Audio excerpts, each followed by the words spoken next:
기도하고 찬양하도록 하겠습니다. 주님 감사합니다. 오늘 이렇게 주님의 성전에서 예배드리고 찬양하게 허락하시신 감사합니다. 오늘 드리는 모든 예배와 저희가 부르는 모든 찬양이 주님께서 기쁨 되시고 영광 올려드릴 수 있는 시간이 될 수 있게 하여 주시옵소서. 믿음의 기도가 쌓이고 주님 앞에 최고의 찬양을 드리는 교회 될 수 있게 은혜 더하여 주세요. 감사합니다. 사랑이신 예수님의 이름으로 기도드립니다. 아멘. 하나님의 열심 찬양하겠습니다.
9절에서 14절까지의 말씀 함께 합독합니다.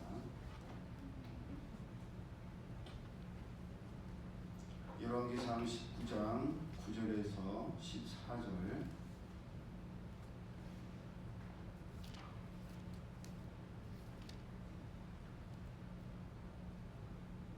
시작. 엘리야가 그곳 굴에 들어가 거기서 머물더니 여호와의 말씀이 그에게 임하여 이르시되 엘리야야 너가 어찌하여 여기 있느냐. 그가 대답하되 내가 만군의 하나님 여호와께 열심히 이별하오니 이는 이스라엘 자손이 주의 언약을 버리고 주의 제단을 헐며 칼로 주의 선지자들을 죽였음이오며 오직 나만 남았거늘 그들이 내 생명을 찾아 빼앗으려 하나이다. 여호와께서 이르시되 너는 나가서 여호와 앞에서 산에 서라 하시더니 여호와께서 지나가시는데 여호와 앞에 크고 강한 바람이 산을 가르고 바위를 부수나 바람 가운데에 여호와께서 계시지 아니하며 바람 후에 지진이 있으나 지진 가운데에도 여호와께서 계시지 아니하며 또 지진 후에 불이 있으나 불 가운데에도 여호와께서 계시지 아니하더니 불 후에 세미한 소리가 있는지라. 엘리야가 듣고 겉옷으로 얼굴을 가리고 나가 굴 어귀에 섬에 소리가 그에게 임하여 이르시되 엘리야야 내가 어찌하여 여기 있느냐. 그가 대답하되 내가 만군의 하나님 여호와께 열심히 이별하오니 이는 이스라엘 자손이 주의 언약을 버리고 주의 제단을 헐며 칼로 주의 선지자들을 죽였음이오며 오직 나만 남았거늘 그들이 내 생명을 찾아 빼앗으려 하나이다. 아멘. 우리가 함께 합독한 말씀을 본문으로 하나님을 향한 나만의 열심과 하나님께서 이끌어 가시는 하나님의 열심이라는 제목으로 함께 은혜를 나누기를 원합니다. 제가 오늘 우리 태지에게 가장 고마운 것 같아요. 목이 상태가 너무 안 좋아갖고 찬양 드릴 때는 또 괜찮은 것 같았는데 말씀을 읽으려고 딱 하니까 또 목소리가 촥 깔아지는 게 아직까지는 회복이 덜 됐구나라는 생각이 듭니다. 만약 이렇게 목이 안 좋은데 찬양까지 인도했더라면 목이 완전히 쉬었을 것 같다는 생각이 드는데 우리 태지에게 가장 고맙다는 인사를 전하고 싶습니다.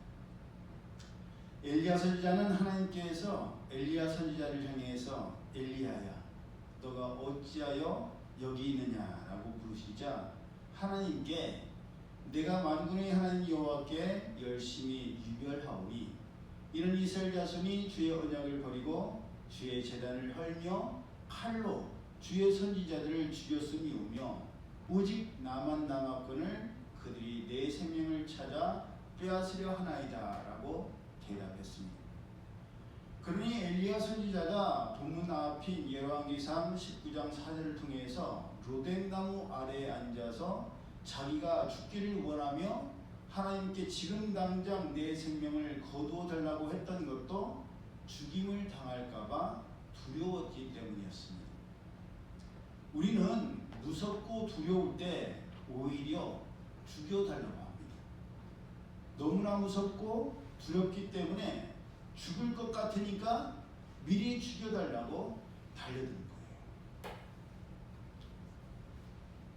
하지만 하나님께서는 그런 우리의 마음의 중심을 아시는 분이시기 때문에 우리가 죽여달라고 한다고 해서 우리를 죽이시지 않으십니다. 때로는 말하는 우리도 우리의 마음이 어떠한지를 모를 때가 있죠. 마음으로는 그 말이 아닌데 입으로는 엉뚱한 말이 나올 때가 참 많습니다. 하지만 하나님께서는 우리도 모르는 우리의 마음 깊은 곳에 있는 마음의 무서움과 두려움을 다 아시기 때문에 하나님께서 우리처럼 겉모습만 보시거나 말한 것만을 들으시는 분이 아니시라는 사실이 우리에게 얼마나 큰 위안과 안정을 가져다 주는지 모릅니다. 왜냐하면 우리가 때로는 마음으로는 그렇게 생각하지 않으면서 나도 모르게 마음과는 다르게 툴툴거리면서 말하거나 다르게 행동할 때가 많기 때문입니다. 마음으로는 잘못했다고 생각하고 사과하려고 마음먹었으면서 입은 어떻게 나와요? 입은 그렇게 안 나와요. 마음으로는 분명히 내가 잘못했다고 생각해. 인정해요. 그러면 보통 미안하다고 얘기할 때, 사과할 때 사실은 아까 내가 잘못한 것 같아. 미안해. 언니, 동생, 엄마, 아들아, 딸아. 그렇게 나와야 되잖아요. 그런데 입은 어떻게 나와요? 뭐해? 왜? 네. 말도 안 되는 엉뚱한 시비죄로 말하거나 마음으로는 분명히 상처난 곳을 이렇게 밴드를 붙일 때에도 안 아프도록 살살 붙이고 싶어요.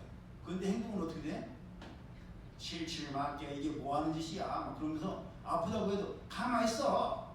움직이지 말아야지. 그러면서 거칠게 밴드를 붙일 때가 있다는 것이죠. 사람은 마음을 보지 못하고 들리는 말과 보이는 행동을 보기 때문에 우리의 말과 행동으로만 우리의 모든 것을 정리해 버립니다. 말만 듣고 쟤는 저렇게 생각하는구나. 행동을 보고 쟤 아직도 저러네. 그렇게 생각하죠. 그러나 하나님께서는 우리 마음의 모든 것을 다 아시고 보시기 때문에 왜 우리가 죽여달라고 하는지, 왜 우리가 그렇게 말하고 행동하는지를 아셔서 걸으실 것은 걸으시고 들으실 것은 들으시니 이것이 우리에게 큰 힘과 위로가 됩니다. 그러니 행여 지금 내가 내 마음과 내 생각과는 다르게 말하고 다르게 행동하고 있다 할지라도 하나님께서는 우리의 마음의 중심을 아시니 너무 걱정하지 마십시오. 하나님께서는 우리를 다 아시고 우리를 받아들이십니다. 조만간 마음의 생각이 우리의 입술로도 말로도 잘 드러날 것이요 행동으로도 잘 드러날 것입니다. 우리는 그렇게 하지 않으려고 해도 우리 안에 계신 성령께서 우리를 그렇게 변화시켜 갈 것입니다. 여기에서 엘리야 선지자가 내가 만군의 하나님 여호와께 열심히 유별하오니라고 표현한 것에 원어인 히브리어를 보면 카나라는 단어입니다. 우리 교회 차는 칸인데 이 단어는 카나예요. 카나는 시기하다, 질투하다, 열심이다 라는 뜻을 가지고 있습니다. 따라서 때로는 부러움이나 신샘의 뜻을 가지기도 하는 것이 히브리어고 카나. 카니가 아니라 카나요. 애를 낳지 못하던 라헬이 애를 연달아 낳은 언니 레아를 향해서 품었던 마음이 이 카니의 마음이고 카나의 마음이고 요셉의 형들이 하나님께서 주신 꿈을 꾼 요셉을 향해서 가졌던 마음이 바로 카나의 마음입니다. 하나님께서는 출애굽기 20장 5절 통해서 우상들에게 절하지 말며 그것들을 섬기지 말라고 하시면서 하나님은 어떤 하나님? 질투하시는 하나님이라고 하셨어요. 이때도 카니가 아닌 카나가 사용되었어요. 하나님께서는 태초에 천지를 만드시고 사람을 창조하신 뒤에 창세기 2장 24절 통해서 이러므로 남자가 부모를 떠나 그의 아내와 합하여 둘이 한 몸을 이룰지로다 라고 말씀하셨고 이사야서 54장 5절과 예레미야 3장 14절 통해서 하나님께서는 이스라엘의 남편이라고 말씀하셨습니다. 그러니 이스라엘 백성들이 영적 남편이신 하나님을 멀리 떠나 하나님 아닌 다른 우상에게 절하고 섬기는 것은 하나님과 부부가 되어서 한 몸을 이룬 이스라엘이 한 몸을 찢는 것과 마찬가지요. 남편인 하나님 대신 다른 우상들과 간음을 행한 것이니 이것은 하나님의 질투를 받을 수밖에 없는 행동이었던 것입니다. 우리는 질투의 힘이 얼마나 크고 무서운지를 잘 알고 있습니다. 그렇죠? 어떻게 알아요? 우리 속에도 질투의 마음이 있기 때문에 잘 압니다. 그냥 별 감정과 생각이 없던 남녀 사이에도 질투라는 감정이 들어가면 전에 없던 열심이 생깁니다. 괜히 사이에 끼어들어서 원래는 난 이 사람을 좋아한다고 생각을 안 했어요. 그런데 다른 사람이 이 사람을 좋아하는 걸 보니까 셈이 나는 거예요. 질투가 나는 거예요.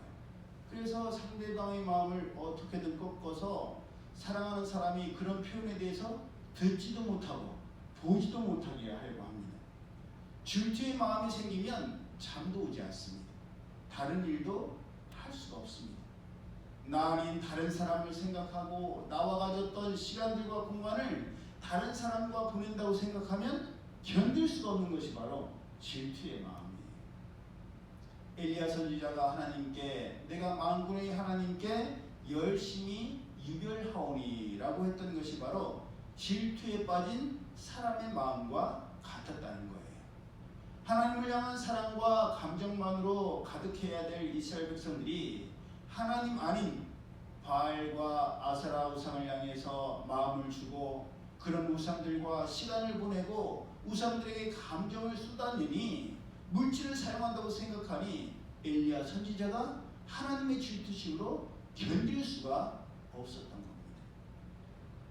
그랬기에 하나님을 사랑하는 그 마음으로 하나님 아닌 다른 우상들에 대한 질투의 마음으로 이제껏 하나님에 대한 사랑이 식지 않도록 최선을 다했고 열과 성의를 다했던 것입니다. 더군다나 엘리야 선지자는 다른 선지자들은 다 죽었고 이제 오직 엘리야 선지자 혼자만 남았다라고 생각했습니다. 나 아니면 이제 지킬 사람도 없고 일할 사람도 없다는 막중한 책임감이 엘리야 선지자를 이제까지 버티게 했고 열심을 내게 했습니다. 무슨 말씀인지 아시겠죠? 나밖에 없어. 나라도 버텨야 돼. 나라도 견뎌야 돼. 나라도 정신을 차려야 돼. 나라도 책임감을 가져야 돼 라고 지금까지 버텼는데 그 긴장과 그 텐션이 너무 오래가고 한계를 넘게 되자 이젠 오히려 하나님을 향한 엘리야 선지자의 열심이 엘리야 선지자를 지치게 하고 말았습니다. 지금껏 버티고 견딘 것이 그 열심이었는데 이제는 나만 남았다는 책임감과 중압감이 엘리야 선지자로 하여금 지치고 주저앉게 만든 겁니다. 무슨 말인지 아시겠죠? 모든 사람이 같이 출발을 했어요.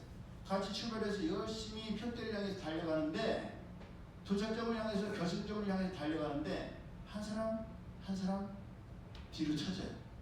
그러니까 처음에 출발했던 그 많은 사람들이 다 어디 가고 이제 몇 안 남았네?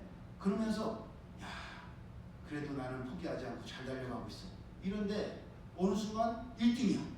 그럴 때는 내가 1등이야. 뒤돌아봤는데 아무도 없어. 나 혼자밖에 없어. 근데 그 다음부터 뭐예요? 나 혼자 남았다라는 적막감. 그 막중한 책임감이 지치게 만드는 겁니다. 이제까지도 최선을 다했지만 이젠 더 이상 낼 최선도 없었습니다. 그래도 함께하는 사람들이 있어야 함께 합력하고 힘을 합쳐서 으쌰으쌰 하는데 나만 남았으니 무슨 힘을 합할 것이 있고 어떻게 으쌰으쌰 할 수가 있겠습니까? 우리도 그렇죠? 그래도 이제까지 하나님의 약속의 말씀 굳게 부여잡고 하나님을 위해서 열심을 다하고 최선을 다한다고 살아왔는데 해도 끝이 보이지 않고 해도 함께하려는 사람은 보이지 않고 나 혼자 끙끙대는 것 같고 함께할 사람은 보이지 않을 때 너나 할 것 없이 사람은 누구나 다 지치게 되어 있습니다. 전도서 4장 9절에는 두 사람이 한 사람보다 나으면 저희가 수고함으로 좋은 상을 얻을 것입니다. 혹시 저희가 넘어지면 하나가 그 동물을 붙들어 일으키려니와 홀로 있어 넘어지고 붙들어 일으킬 자가 없는 자에게는 화가 있으리라. 두 사람이 함께 누우면 따뜻하거니와 한 사람이면 어찌 따뜻하랴. 한 사람이면 패하겠거니와 두 사람이면 능히 당하나니 삼겹줄은 쉽게 끊어지지 아니하느니라. 함께함이 힘이요 함께함이 기쁨이요 함께함이 행복입니다. 엘리야 선지자도 혼자라고 생각하니 그 책임이 너무 과중하게 여겨졌고 과부하가 걸린 것이에요. 그렇게 예수님께서도 마태복음 11장 28절을 통해서 수고하고 무거운 짐진 자들아 다 내게로 오라. 내가 너희를 쉬게 하리라. 나는 마음이 온유하고 겸손하니 나의 멍에를 메고 내게 배우라. 그러면 너희 마음이 쉼을 얻으리니 이는 내 멍에는 쉽고 내 짐은 가벼움이라 라고 말씀하신 것입니다. 여기에서 수고하고 무거운 짐진 자들이라는 것은 다른 사람에 의해서 무거운 짐이 실린 것이 아니라 자기 스스로 많은 일들을 함으로 인해서 계속해서 피곤에 지쳐있는 상태의 사람들을 말하는 거예요. 그러니까 내 스스로 자꾸 일을 만드는 거예요. 그래서 수고하고 무거운 짐을 누가 져주지 않아도 내 스스로 지고 있는 사람들, 그런 성향의 사람들 있죠? 어디를 가도 어떤 사람들은 맡기지 않으면 일을 안 하려고 하는데 어떤 사람들은 일이 없어도 자기가 만드는 사람들이 있어요. 그래서 스스로 무겁게 지칠 정도로 그렇게 지고 가는 사람들이 있는데, 세상적인 일들도 그렇지만 율법적인 무거운 짐, 율법을 지킴으로 인해서 구원을 받을 수 있다라는 그 신념하에 살아왔다가 그것이 내가 원하고 바라는 대로 지켜지지 않으니 그로 인해서 자괴감에 빠진 사람들조차 수고하고 무거운 짐진 자들이 범주에 들어갑니다. 내가 하는 일들이 하나님의 일이라고 생각했던 것들도 마찬가지입니다. 하나님의 일이라고 해서 해도 새 힘이 솟아나고 지치지 않는 것은 아니기 때문이죠. 그 무거운 짐을 우리 스스로는 감당할 수 없습니다. 꺼지지 않고 식지 않는 열심이 우리에게는 없기 때문이에요. 하지만 그 무거운 짐을 우리 스스로는 감당할 수 없지만 예수님께서는 감당하시기 때문에 예수님께 와야 쉼을 얻는다라고 말씀하신 것입니다. 이스라엘의 멍에는 짐승 한 마리에게 지워주는 것이 아니라 두 마리가 한 줄을 이루어서 지는 것이었습니다. 그래서 이스라엘은 한 마리 두 마리로 안 하고 한 결이 두 결이라고 합니다. 그래서 예수님과 함께 멍에를 맬 때 내가 약해서 할 수 없는 것을 아시는 예수님께서 나를 대신하시기 때문에 어느 정도 쉴 수가 있는 거예요. 오늘 저녁에 찬양도 마찬가지죠. 제가 처음부터 끝까지 찬양 인도를 했더라면 그 책임감 때문에 목을 과중하게 더 썼을 거예요. 힘을 더 줘야 됐을 거고 이끌고 가야 된다는 책임감 때문에 목이 많이 혹사됐을 거예요. 하지만 우리 태지와 신지가 찬양 인도를 도와주었기 때문에 저는 조금만 음이 날 수 있을 정도로만 소리를 낼 수 있었고 그랬으니까 쉴 수가 있었죠. 그것처럼 우리가 힘들고 무거운 짐을 졌을 때 나 혼자 다 해야 된다고 하면 막중해서 지치지만 주님께서 우리와 함께 멍에를 져주시기 때문에 약할 때 지금 네가 힘들구나, 내가 좀 더 힘을 줄게. 그럴 때 우리가 쉼을 얻을 수가 있는 것입니다. 누가복음 10장 40절에 나오는 마르다도 일이 많아 분주하고 날카로웠었는데 그런 마르다에게도 예수님께서는 마르다가 염려하고 근심하는 것은 많은 일 때문이니 몇 가지만 하든지 혹 한 가지로 줄이라고 하시면서 마리아는 제일 중요한 것에 집중했기에 그것을 빼앗기지 않을 것이라고 말씀하셨습니다. 엘리야 선지자가 지치고 쓰러진 이유도 혼자서 너무 많은 일을 해야 한다라고 생각했기 때문이요.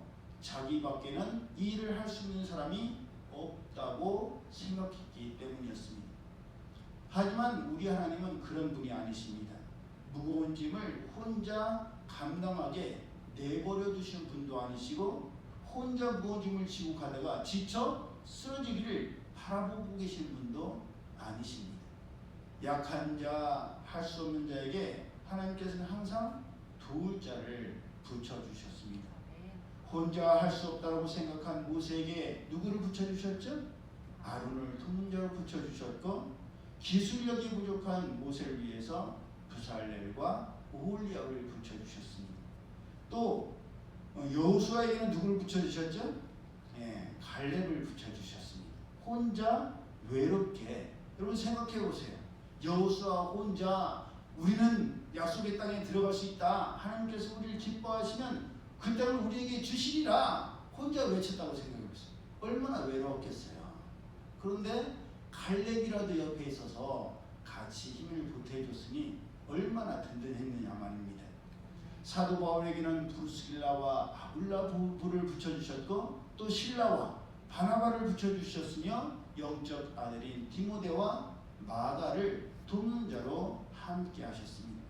그것은 엘리야 선지자에게도 마찬가지여서 엘리야 선지자는 혼자만 남았다고 생각했지만 하나님께서는 바알에게 무릎 꿇지 아니한 7,000명을 남겨두셨습니다. 그러니 하나님에 대해서 열심히 트시는 것은 좋은데 질투로 가진 것은 좋은데 그 열심이 지나쳐서 나 아니면 안 된다고 생각하거나 혼자라는 생각에 낙심하고 지쳐서 주저앉을 정도가 되어서는 안 되는 것이죠. 여러분 건강한 사랑은 질투만으로는 되지를 않습니다. 네?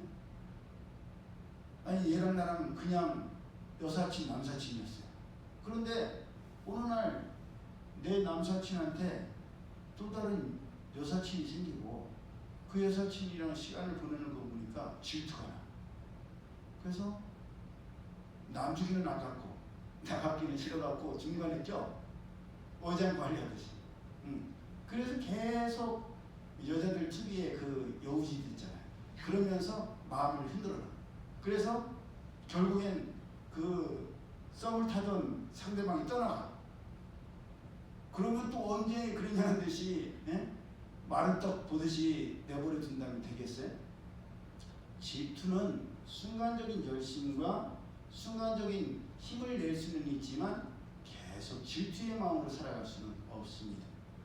나는 혼자 같아도 하나님께서는 나뿐만 아니라 하나님의 구원의 역사를 이루기 위해서 수많은 사람들과 합력하게 하시고 그 합력을 통해서 선을 이루시는 분이십니다.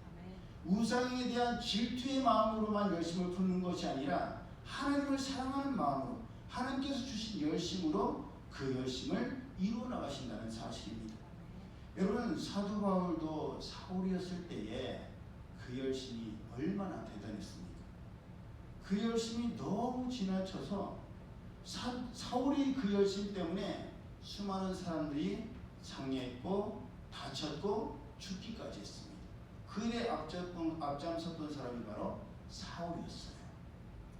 열심은 좋은 것이지만 이 열심이 지나쳐서 그것도 너무 지나쳐서 사람을 상하게 하고 다치게 하고 죽이게 돼서는 안 된다는 사실입니다. 지나친 열심으로 인해서 사람이 상하고 다치고 죽는 것보다는 차라리 열심히 덜 해서 사람이 상하지 않고 다치지 않고 죽지 않는 게 훨씬 더 낫지 않겠습니까? 그러니 너무 지나친 열심은 나뿐만 아니라 다른 사람도 다치게 하고 상하게 하고 죽게 하니 너무 지나친 열심으로 인해서 그런 일들이 일어나지 않게 해야 합니다. 하지만 어려운 게 그거예요. 그렇다고 해서 대충 하냐. 대충 해서도 안 되잖아요. 그러니 대충 할 수도 없고 너무 지나쳐도 안 되니 이걸 어떻게 하냐고요. 우리도 계속 거기서 오락가락하지 않습니까? 어떤 때는 하나님 주신 열심으로 뜨겁게 정말 열심히 했는데 나중에 지나고 나서 보니까 그 열심으로 인해서 다른 사람에게 마음을 아프게 하기도 하고 실족하게 하기도 하고 나 때문에 누군가가 실망하기도 하고 낙심하기도 하고 그런 걸 보면 내가 너무 열심히 했어. 그래서 나 이제 뒤로 빠질 거야. 그래서 뒤로 빠지면 어떻게 돼? 전체적으로 슬럼프에 빠지니 대충 할 수도 없고 너무 지나치게 할 수도 없습니다. 그러니 우리 마음과 우리 지혜와 우리의 감정으로는 할 수 없기에 하나님의 도우심을 구할 수밖에 없는 것입니다. 하나님께서 우리로 하여금 자제의 마음을 주셔야 하고 절제의 마음을 주셔야 합니다. 그렇게 갈라디아서 5장 22절에 나오는 성령의 9가지 열매, 사랑과 희락과 화평과 오래 참음과 자비와 양성과 충성과 온유와 절제, 이 9가지 열매는 이 중에서 금방 맺어지는 열매는 아무것도 없어요. 오랜 시간이 걸리는 것이 성령의 9가지 열매입니다. 하나님께서 도와주지 아니하시고 성령님께서 하게 하지 아니하시면 결단코 성령의 열매는 맺고 싶어도 맺을 수가 없습니다. 오랜 시간을 연단을 통해서 가다듬어지고 또 가다듬어져야 하기 때문입니다. 로마서 8장 5절 이하의 말씀을 새 번역 성경을 보면 이렇습니다. 육신을 따라 사는 사람은 육신에 속한 것을 생각하나 성령을 따라 사는 사람은 성령에 속한 것을 생각합니다. 육신에 속한 생각은 하나님께 품는 적대감입니다.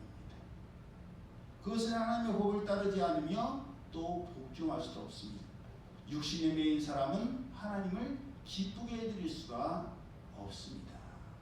예, 우리 안에 성령님이 충만해야 어떻게 하면 하나님을 기쁘시게 할까를 생각하며 하나님의 말씀과 법에 순종하려고 하는데, 우리 안에 성령님이 충만하지 않으니 하나님을 기쁘시게 하는 일들에 대해서 뭐를 가져요?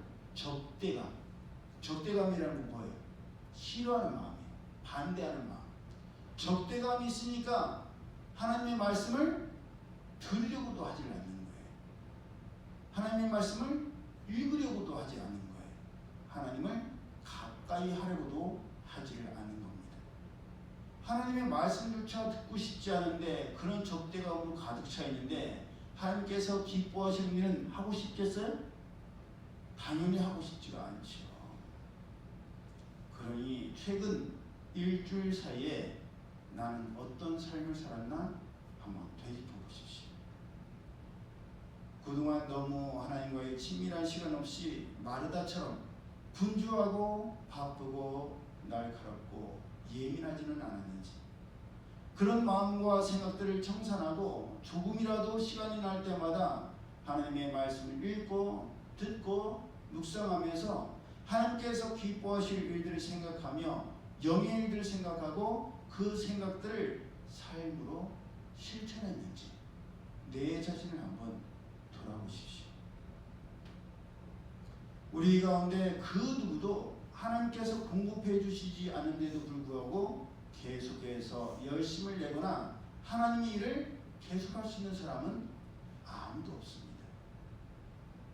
하나님께서 꺼지지 않는 열심과 열정을 주셔야 하고 돕는 자들을 통해서 우리에게 힘을 실어 주셔야만 우리는 해야 할 일에, 맡기신 일에 집중할 수가 있는 것입니다. 우리가 알다시피 하나님께서는 모세를 꺼지지 않는 불꽃 가운데서 부르셨습니다. 또한 하나님께서 모세에게 큰 권능을 주셔서 하나님의 지팡이로 많은 이적과 기적을 행하게 하셨습니다. 하지만 그렇다고 해서 모세가 지치지 않는 것은 아니었습니다. 출애굽기 18장 13절을 보면 모세가 백성을 재판하느라 아침부터 저녁까지 앉아있고 백성들도 모세 곁에 하루 종일 서서 기다리고 있었어요. 번호표를 뽑고 기다리는 은행처럼. 그것을 본 모세의 장인 이드로가 모세에게 여보게 사위, 이렇게 하다가는 백성들도 기력이 쇠할 것이요 자네도 일이 너무 중요해서 혼자는 견딜 수가 없을 것이네. 이제 이렇게 하도록 하게 하면서 백성 가운데에 하나님을 두려워하며 진실하며 불의한 이익을 미워하는, 우리 청년의 기도회에서 불의한 재물에는 욕심을 부리지 않는 그런 자들을 살펴서 1000부장, 100부장, 50부장, 10부장을 삼아서 때를 따라 백성들을 재판하게 하라고 알려주었습니다. 그리고 나머지 일에 모세가 집중하라고, 나머지들 가운데서 선택을 해서 그 일에 집중하라고 조언해 주었습니다. 그래서 오늘 예배드리는 우리에게도 선택과 집중이 필요합니다. 무엇을 집중해야 할지를 선택해야 돼요. 그 선택 가운데 무엇이 우선순위가 되어야 될지를 우리가 결정해야 하는 거예요. 우리가 살아가면서 해야 할 일들이 얼마나 많습니까? 이것도 해야 되고 저것도 해야 되고 하고 싶은 일들도 참 많지 않습니까? 그런데 그걸 다 할 수는 없어요. 그 가운데에서 선택을 해야 되고 그 선택한 것 중에서도 내가 집중적으로 해야 하는 것을 나눠야 됩니다. 지금 내가 내고 있는 열심, 이 열심이 무엇을 위한 열심이며 이것이 인정 하나님의 뜻 가운데 있는지를 우리는 끊임없이 고민하고 살펴봐야 합니다. 이 일을 하게 하신 분이 누구시며 하나님께서 이 일을 통해서 이루고자 하신 것이 무엇인지를 우리는 끊임없이 생각해야 됩니다. 자칫 잘못하면 하나님께서 주신 열심이 아니라 내 스스로 하려고 하는 욕심, 또 나를 드러내려고 하는 욕심으로 인해서 다른 사람들을 비난하고 정죄하고 판단하고 힘들게 하고 아프게 하고 낙심하게 한다면 그것은 누가 봐도 하나님께서 기뻐하시는 일이 아니요 하나님의 일이 아닌 내 일을 하는 것이기 때문입니다. 엘리야 선지자도 하나님을 위해서 열심을 댄다고 했지만 자기만 남았다고 생각했을 때 낙심하고 좌절하고 말았습니다. 엘리야 선지자가 잃어버린 것이 있으니 그것이 무엇이냐? 이 모든 일을 계획하시고 주관하시고 이끄시는 분이 하나님이시라는 사실입니다. 하나님께서 시작하셨으니 하나님께서 이루십니다. 북이스라엘에 3년 6개월 동안 비가 내리지 않게 하신 분도 하나님이시고 다시 비가 오게 하신 분도 하나님이십니다. 바알 선지자 450인과 대결을 할 때에도 불로 응답하신 분이 하나님이시며 이세벨의 마음을 여전히 완악한 가운데 두신 분도 하나님이십니다. 하나님께서 살리기도 하시고 죽이기도 하십니다. 그러니 엘리야 선지자가 할 것은 살고 죽는 것을 따지거나 누가 남았나 다른 사람들은 어떻게 됐나 그것이 아니라 하나님의 세미한 음성을 듣는 것이고 앞으로도 하나님께서 맡기신 일에 집중해야 한다는 사실입니다. 하나님께서는 하나님의 열심으로 7,000명을 남기셨고 그들을 통해서도 하나님의 일을 이루어 가십니다. 결단코 나만 있는 것이 아닙니다. 결단코 나만 겪는 일도 아닙니다. 결단코 하나님께서는 나만 사용하지 않으십니다. 그리고 결코 나 혼자는 할 수가 없습니다. 하나님께서는 모두가 힘을 합하고 뜻을 합하여 함께 이루어가게 하시고 함께 지어져 가게 하십니다. 나만을 생각하는 우리의 한계를 뛰어넘어서 우리 모두를 생각하고 우리 모두를 통해서 이루어가실 하나님의 열심을 우리는 바라봐야 합니다. 나 되게 하신 분도 하나님이시요 다른 사람을 만나셔서 그들로 하여금 하나님의 일을 하게 하시는 분도 하나님이십니다. 우리는 엘리야 선지자처럼 다시금 먹이시고 쉬게 하시는 하나님의 은혜와 사랑 가운데 충분히 쉬고 난 뒤에 다시 가야 할 길을 가야 하고 해야 할 일들을 해야만 합니다. 가장 먼저 엘리사를 만나야 하고 엘리사로 하여금 뒤를 잇게 해야 합니다. 이것을 명심하여서 우리는 피곤하고 지쳐도 하나님께서는 피곤하지도 아니하시고 지치지도 아니하십니다. 이사야서 40장 27절 말씀을 마지막으로 전합니다. 야곱아 어찌하여 내가 말하며 이스라엘아 내가 이르기를 내 길은 여호와께 숨겨졌으며 내 송사는 내 하나님에게서 벗어난다 하느냐. 너는 알지 못하였느냐 듣지 못하였느냐. 영원하신 하나님 여호와 땅끝까지 창조하신 이는 피곤하지 않으시며 혼비하지 아니하시며 명철이 한이 없으시며 피곤한 자에게는 능력을 주시며 무능한 자에게는 힘을 더하시나니 소년이라도 피곤하며 혼비하며 장정이라도 넘어지며 쓰러지되 오직 여호와를 앙망하는 자는 새 힘을 얻으리니 독수리에 날개치며 올라감 같을 것이요 다른 박질라 해도 곤비하지 아니하겠고 걸어가도 피곤하지 아니하리로다. 행여 오늘 예배드리는 우리 가운데 누군가가 엘리야 선지자처럼 힘들고 지쳐서 쓰러졌다 할지라도 우리에게 새 힘을 주시고 기력을 주시는 하나님을 바라보고 하나님을 소망으로 삼아 다시금 새롭게 날아오르는 우리 모두가 되기를 예수님의 이름으로 축복합니다. 아멘. 기도드립니다. 사랑의 하나님 감사합니다. 항상 좋으면 얼마나 좋겠습니까? 항상 잘하고 항상 컨디션이 좋고 항상 열심과 열정이 흘러넘치고 모든 사람을 격려하고 이끌 수 있다면 얼마나 좋겠습니까? 하지만 연약한 인간들이온지라 때로는 육신이 약하여서 정말 예수님께서 말씀하신 대로 마음은 원이지만 육신이 약하여 하지 못할 때도 참 많습니다. 또 때로는 마음이 상하고 마음이 낙심하여 하지 못할 때도 참 많습니다. 그런 연약한 죄들을 그냥 내버려 두지 아니하시고 돕는 손길들을 마련해 주시고 함께 합력하여 선을 이루게 하시니 참 감사합니다. 홀로 걸어가지 아니하고 함께 지어져가게 하시니 참 감사합니다. 죄를 하나 되게 하신 하나님의 그 놀라우신 부르심을 저희 명심하여서 내 열심으로 해왔다면 다시금 모든 것을 내려놓고 하나님께서 주는 하나님의 열심으로 내 열심으로 인해서 누가 아프고 마음 상하고 떠나가는 것이 아니라 그 하나님 주신 열심으로 인해서 모두가 합력해요. 한마음 한뜻을 이루어서 하나님께서 맡기신 귀한 사명을 감당하는 하나님의 성령이 거하시는 성전으로 함께 지어져가는 저희들 되게 하여 주시옵소서. 이제는 우리 주 예수 그리스도의 은혜와 하나님 아버지의 그 크신 사랑하심과 성령님의 교통하심이 성령 안에서 하나로 지어져가며 합력하여 선을 이루길 원하는 이들 모두에게